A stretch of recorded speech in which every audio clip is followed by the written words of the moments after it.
I think it's a great place to work. And we get a lot of junior doctors that rotate around our ENT department, and from the feedback I get, they all seem to have a great time, and it's a lovely place to work. I came here about 9 years ago.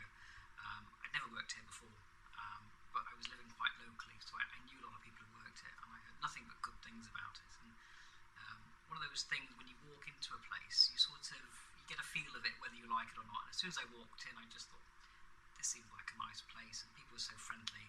And when I went around the departments, and you just meet people, you think, I want to be here. It's a nice place to work. So the junior doctors who come here, they usually get a very warm welcome, and that's one thing that they all tell me. Their induction usually is very smooth.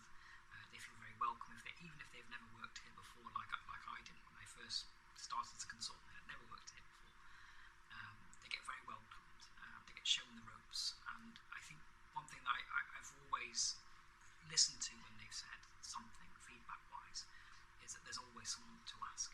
So if they ever get in any sort of difficulty, they're never on their own. I think that's really important for a junior doctor, because it's probably the most scariest time of your life, really, when you're starting work, especially in a new place. So it's really nice to know that, junior doctors that come here, they'll have that support, and they'll always have someone they can ask, and they'll never be on their own. The area is also a real attraction to me. It's such a lovely place around here. Being on the Welsh and English border, Chester is close, and we're so close to Liverpool, so close to Manchester. So we're close to big cities, but the area, the countryside, and where we live around here, it's just so nice. I would be honest and say I would never leave. I would never leave this area. If I had to leave, I'd be devastated. I wouldn't go anywhere, simply because we just love being here. My whole family are here. I think it's the nicest part of the world, quite frankly. It's so nice. And couple that with such a nice hospital, that it just work-life balance, I think,